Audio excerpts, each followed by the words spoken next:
Welcome back, rats. We have a really special episode today. As you can see, Allie, Rat, and I are here. Nora's sidelining it today. First episode without Nora? What? We're very excited. She wasn't prepared, I guess. And we have some amazing guests. Do y'all mind introducing yourselves really quickly? Absolutely. My name is Jon Pichava Ferry, and I'm the current managing director of the Bone Museum here in Brooklyn, New York. One of the largest collections of human osteology on public display. And we love bones. We love bones too. My name is Masha. I'm the director of operations at that same Bone Museum that Jon is from as well. Thank you guys so much for coming on today. Yeah, thank you. We were so excited to get reconnected. So just a little background for our listeners. This is a little different than our typical episodes. We are normally talking about life in the city, single life in the city, just dating some chaos. Bullshit. But we went to a podcasting event and met y'all and begged on our hands and knees for a tour of your Bone Museum. And it was one of the best experiences of our lives. We learned, well, especially Allie, you learned a lot. I learned so much. Like, I've never learned more about bones. Like, I didn't know anything about bones. Like, I didn't know that they're porous. Mm-hmm. That's something I learned at the Bone Museum. Oh, yeah. I learned about gigantism. Oh, yeah, that one's a crazy one. That's crazy. Well, I think you're touching on such a, the ethos of what we really stand for is open accessibility. When I wanted to, originally when I lived in the Midwest, before I moved from Thailand, I wanted to study bones. And the curriculum and infrastructure didn't have any osteological pathways within my school and broader state. So through there, a lot of my early career was the inaccessibility I had to wanting to study osteology. And now moving forward, trying to make osteology as accessible for everyone as possible. So hearing stories like that of you coming in and learning is like why we do what we do. No, I'm like That's so so excited. sweet. I'm like fangirling. I know. I I'm feel a little fangirly. You're I You're left wearing with so merch. much swag. Yeah, like I have like merch all over everything that I own. Her corporate laptop has all the stickers on it. We have more merch coming. Oh my gosh, sign me up. I will buy all of it. I am so excited. So we did some brainstorming because, like you said, it's obviously not a typical. I grew up in the South. We didn't learn grammar, and we definitely didn't learn about our bodies or our bones. So, Texas. Yeah, that's fair. I mean, I didn't pay attention. So it was available to you to learn a little bit. Maybe. Maybe. All right, Is it in curriculum? Isn't it one of those courses you have to I think sign? you have to advocate, choose. like there's broad anatomy classes Right. at the high school level, but I think you can either do like chemistry, anatomy, or environmental sciences. Oh, they made us choose Latin. They made you choose Out of the biology classes, Latin. Well, Latin would be helpful with the bones because in college did get to take a bone class. And the only reason I really, really got into it, because I wasn't studying bones, it was just like a thing I had to take. The teacher was also the person that identified the bodies and helped identify the bodies in our town. So that was always. What do you mean? Like if there was a dead identify the body, if a body showed And then they up, brought those bones, you're saying, to your he'd classroom. look at their teeth mostly if they hadn't Mm. Well, to make the Latin feel less useless, Yes. Fredna magnum Okay. means actually large hole in Latin, which is the base opening of the skull, and the dura mater or dura mater means tough mother in Latin. So a lot of osteological terms actually have roots in Latin. So That's cool. Maybe you could Swag use that thought. application. I want somebody I want to a call me tough the mother. Duramater. I want that. I want that as a t-shirt, please. Yes, Cool. I am. Cool. to Yeah, I Duramater. love Tough that. mother. I love this. This is so cool. So it was really fun. Also, just trying to put together some questions for y'all. Mhm. It really shows our lack of education in this space, but also our curiosity in this space. So I'm going to let course. Allie jump in with a few questions. Okay, so how did this all start? So you were saying, obviously, this goes back to just like the lack of education or lack of opportunity to educate others and accessibility, but like, why bones? Yeah. Did you come across a bone in your Were you backyard? like, this looks cool? Did you smell it? Yeah, I think speaking on that, if you look at the mythos of like a lot of the big bone people in the industry, they have some sort of catalyst that really was like, this is my like Roman Empire. And for me, my father, when I was 13, had given me a mouse skeleton, and he had articulated it when he was in the Boy Scouts. But it wasn't that act that really stuck with me. It was what my father said to me, which was like, look at this skeleton, look at the structure, look at how the ribs connect to the spine articulates, and how complex yet simple this object is. And my 13-year-old brain was like, wow. This is awesome. So that kind of started a lifelong obsession with bones. But in there, I continuously wanted to get more and more fixated in that career, but I noticed how many roadblocks there were in the industry. You know, I have so many messages from 2015, 2016 and me being like, hey, where can I get bones from? And other known dealers being I have like, similar DMs. you gotta figure it out. You gotta figure it out on your own. You gotta do it on your own. And then I discovered Lee Post. He had a guide on skeletal articulations, and that's where I gained a lot of my early understanding on articulations, which is the process of wiring animal skeletons or human skeletons back together.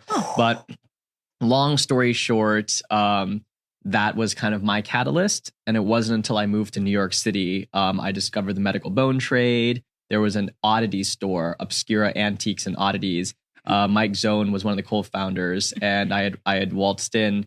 And at that point, I had amassed a pretty large collection of animal bones. But where were you keeping them? Where were they? Where did they live? In my college dorm room. And you can ask roommate. my roommate. 3. It was Stye Town, which no longer exists because Parsons liquidated it. But it was a 2-bedroom with 5 guys, 1 bath. It was immaculate. And a lot of bones. A lot of bones. So I'll find a photo of it so you can overlay it. Oh my God. But in there, please. I yandered into this store and I was like, is that a human skull? And they're like, yeah, it's no biggie. And I was like, where did it come from? And they're like, oh, it was donated. So in there, I started beginning to research this trade. And then that kind of pivoted to where we stand now, which is like, oh my God, there were millions of bones sourced for this trade and people don't know about it. So I've dedicated the last half a decade to really trying to raise awareness. I can't believe that you low kid hid like dead animal carcasses. That's not the same, Allie. No. And Masha, what skeleton did your dad give you to get you interested in the bones? No skeletons were given to you. I was not given any skeletons. I do remember we had a pair of deer antlers hidden in the closet. Okay. Randomly when I was a kid. That one lighting project. What lighting project? That one skeleton lighting project you did. Oh God. Oh God, cool. is right. Was this elementary school? It was more of a COVID boredom project. I had this Halloween plastic skeleton that I was using it for a Halloween costume like years ago, and then I just had it in my room, and I would hide it around the house in weird places because why not? And at one point, I decided, you know what?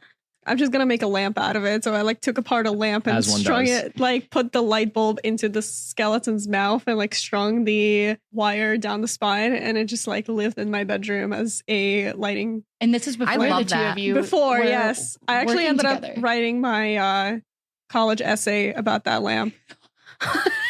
Did you get in? I love it. Yeah, hell yeah. Skeleton lamps. They're here to stay. Do you still use it? Like, do you still have it? No, I ended up taking it apart, and then we put it outside. Did you bring this up in your job interview with Jon? No, I didn't actually. No. Oh my God. How did you even get the job then without that amazing story? I know, right? One day at a time. But I think it's been really exciting to see how far things have come conceptually. If you look at even back in 2023, we had a 200 square foot showroom off of the Jefferson stop that was no larger than this studio here. And we had the entire collection, smaller. We had the entire collection there. Oh my gosh. So you just had bones on bones. They were cuddling. Very much. That's cute. Yeah, y'all really, our New York listeners, do need to go check it out because the amount of bones in that room, it's very impressive. I was dumbfounded when I walked in. There's a wall of spines. And I personally have a terrible neck, so I would love a replacement spine.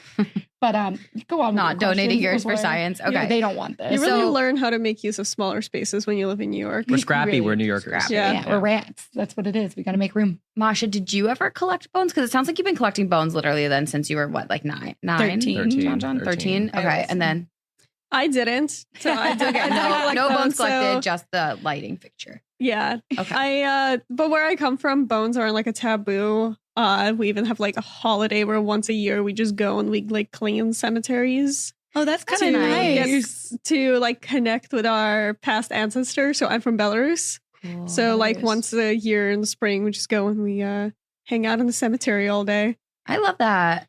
I think with all successful partnerships, there needs to be like one person that's like insane, and then the other person has to balance them out. Because then if they're both insane, it's too much. Yeah, I don't know if the museum could handle both two collectors. crazy people. So you have so many different types of bones, like some that I would consider like a rarity to me as somebody who's not in the bone industry. What's one bone you haven't collected yet, and why is it like important for you guys to collect it? Yeah, are we missing a piece?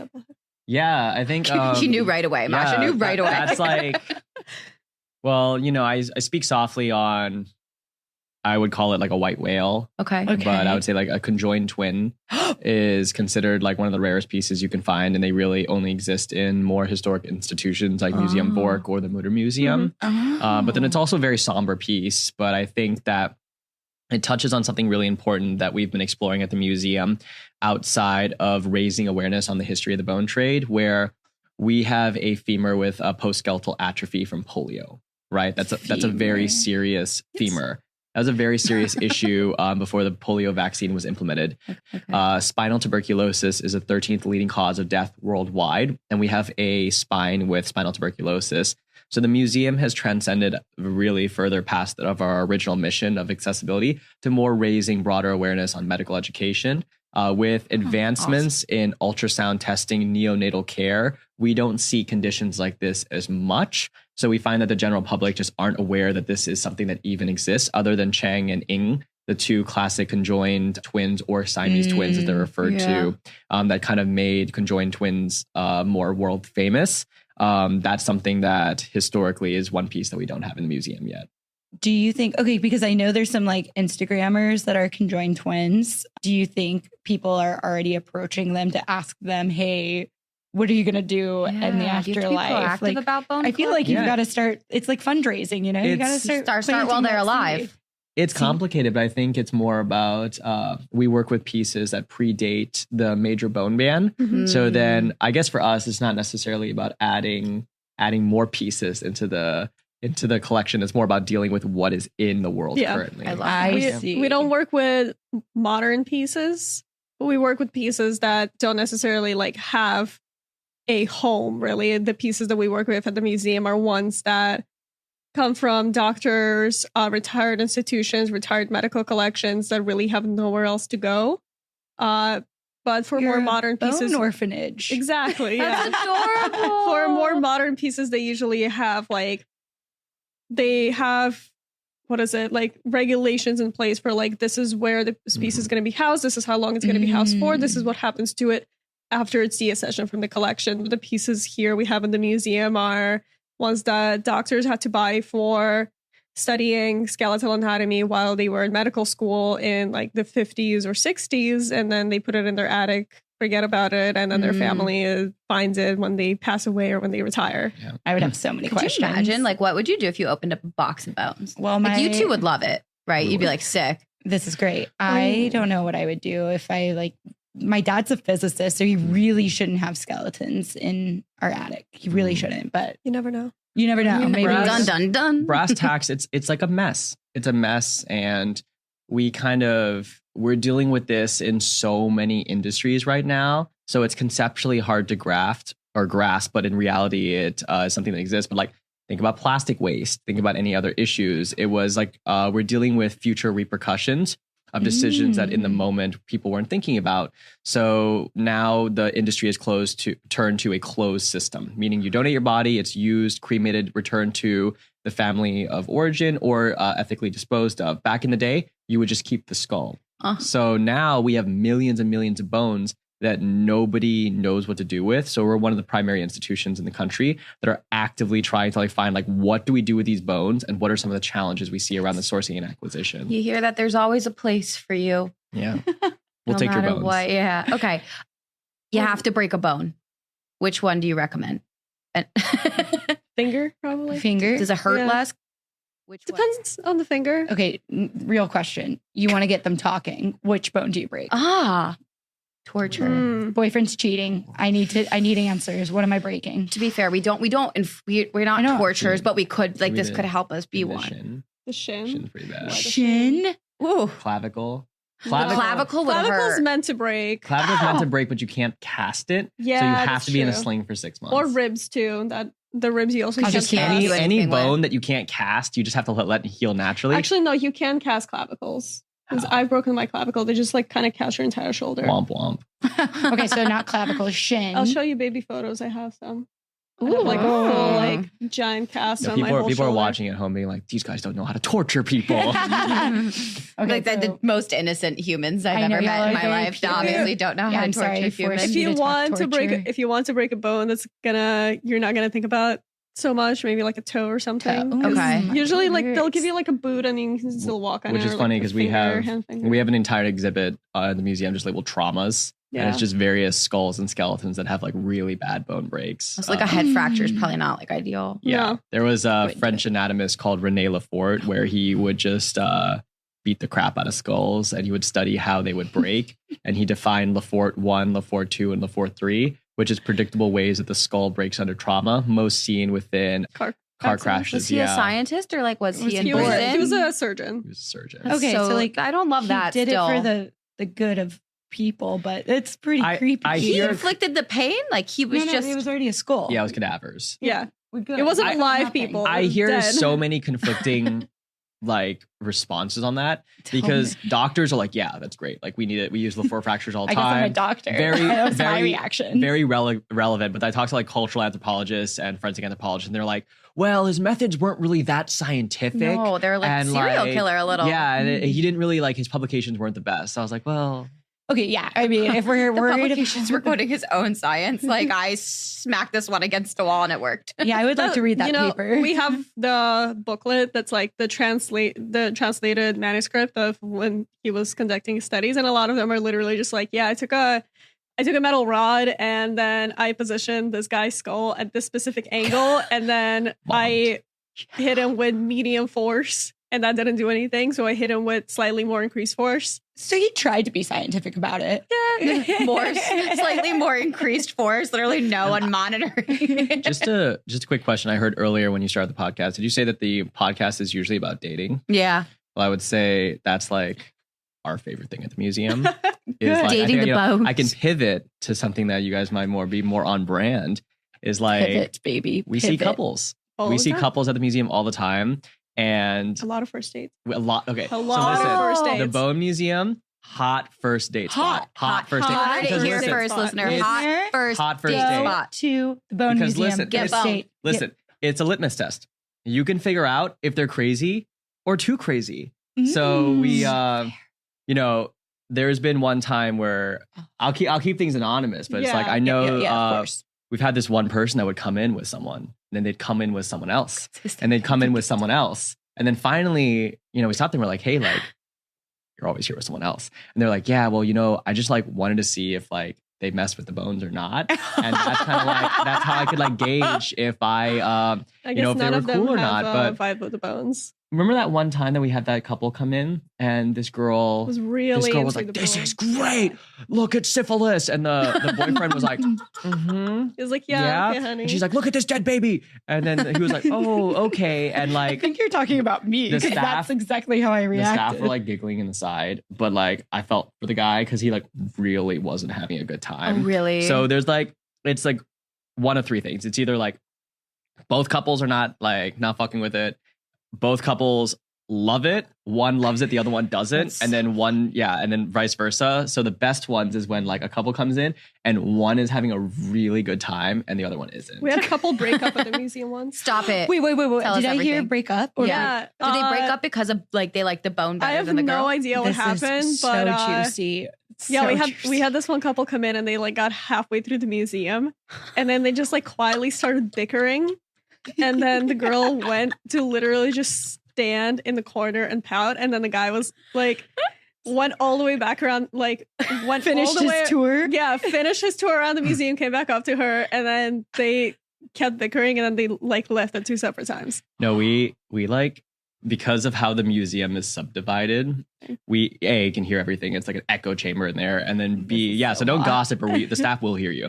The second y'all thing heard is, everything we were doing in there. We all have earpieces, so I think at one point, like we just got like a page. We're just like, come into the museum. So we just like we all the staff like snuck into the museum, and then we were all just kind of like wiping the cases. It was all like pretending to do we things. were like, the fiscal budget this year is off, and then finally is it the colonizing Mars one? Oh no, it wasn't even the colonizing Mars one. It was the breakup. Oh yeah, somebody wanted to colonize Mars. Oh, people will come in and they'll just have conversations like they just. I feel like they just want a place to talk. Like it'll have absolutely nothing to do with the museum.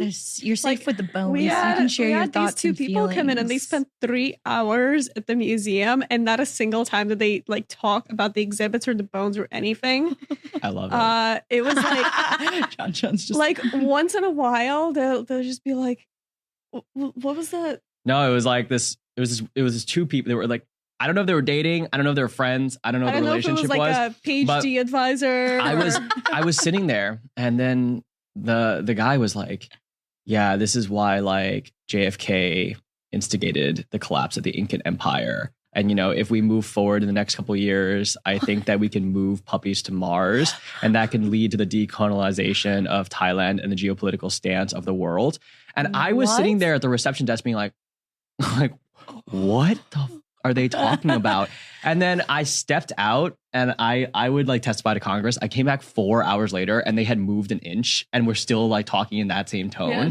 And we were like spiffing up one of the exhibits, and we were putting like new pieces in the exhibit. And usually when we do that, people love it because like they get to see things closer. So we were doing that, and like they were standing right next to the exhibit that we were putting new pieces into, and they were like, "Hey, do you guys want to take a look at it?" And they looked at us like. You were interrupting their I don't know. They just gave the most like growl. Like, why are you like next to me right now? Look, and then just went back to talking about like decolonizing. I think there has to be a balance. Like the museum, it's a very heavy space. It's human remains. It's very sensitive. Anything to do with human remains, like geopolitically in the world and Western culture, there's an emphasis on like the burial and the rest of the dead. So.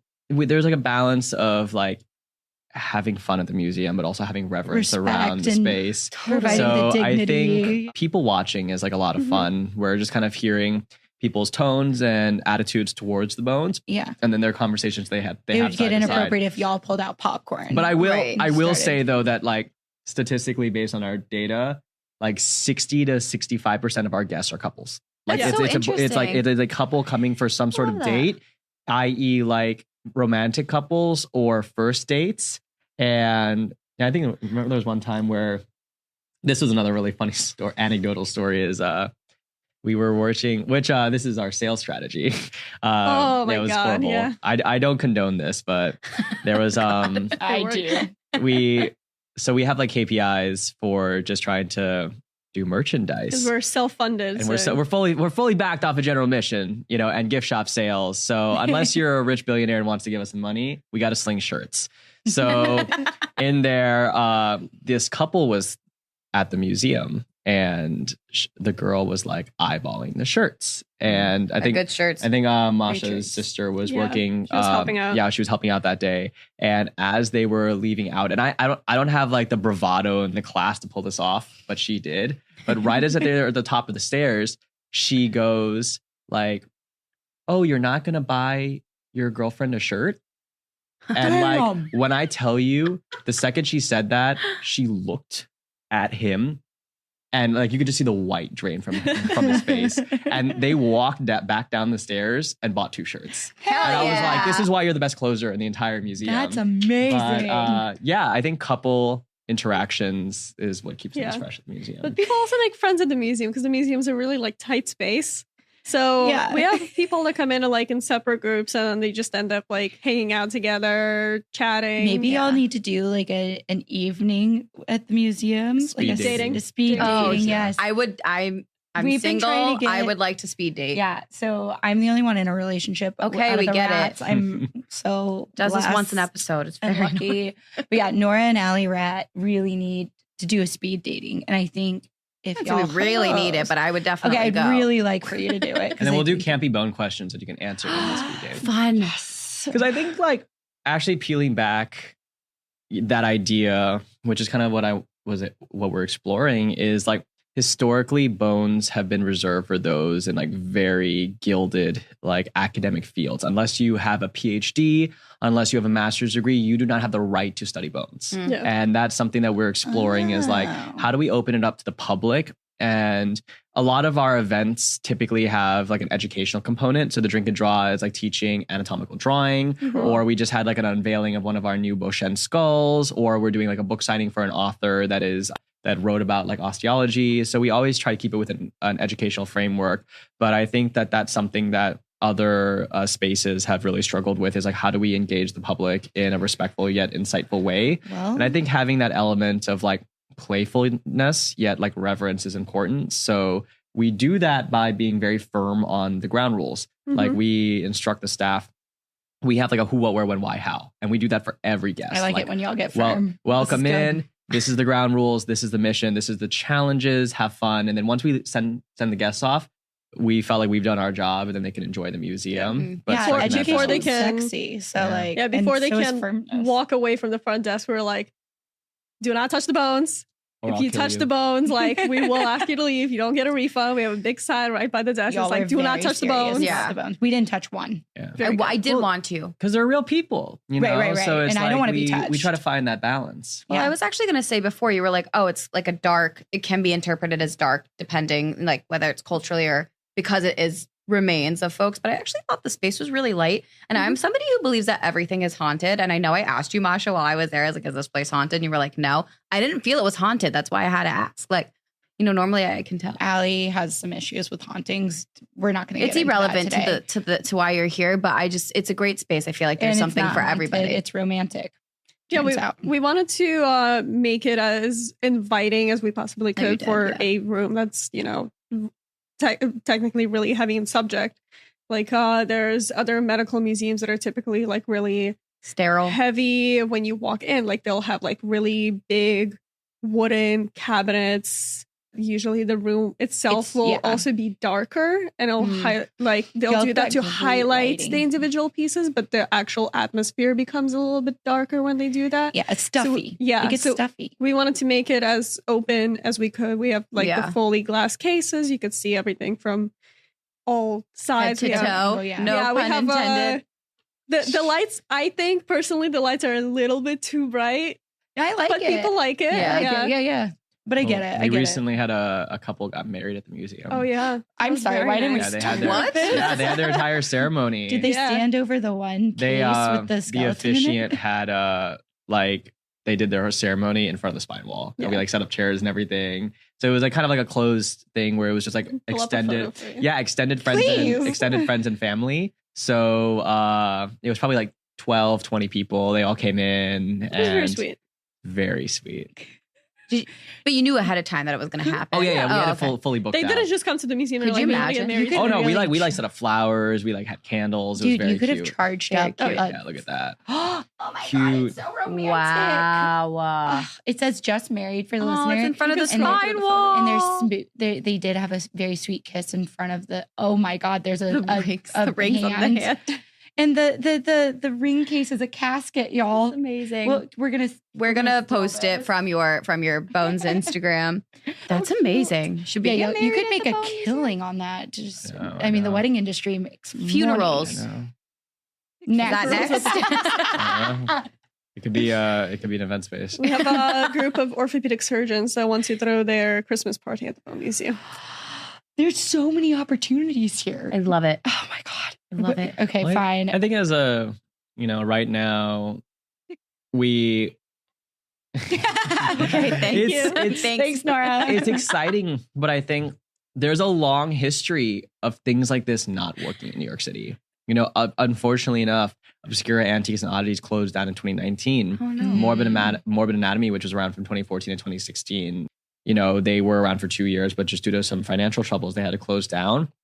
And these were all very iconic, very much staples of the neighborhood and pillars of the broader oddities industry as a whole. And I think that when they went down, that was like a very somber moment for the industry. So when we open the museum, it's all fun and games, but I always tell the staff, like, this is real life. Yeah. Like, it's not you are handling life. It's not a fairy tale. You can work really hard and your dreams don't come true. Yeah. So I think like we had a catastrophic flood where the museum was closed for over 9 months and we lost half of our team, and we recently reopened in September. But in there, you know, we can work really hard. We can have good exhibits and life can still happen. Yeah. So I think if we're continuing to make the museum a success, we genuinely need support from the public. If people don't come to the events, if people don't come to the museum, if the space is not good, then the museum will not be around. But then it's our job to provide a fun and educational environment for the general public, and then it's the general public's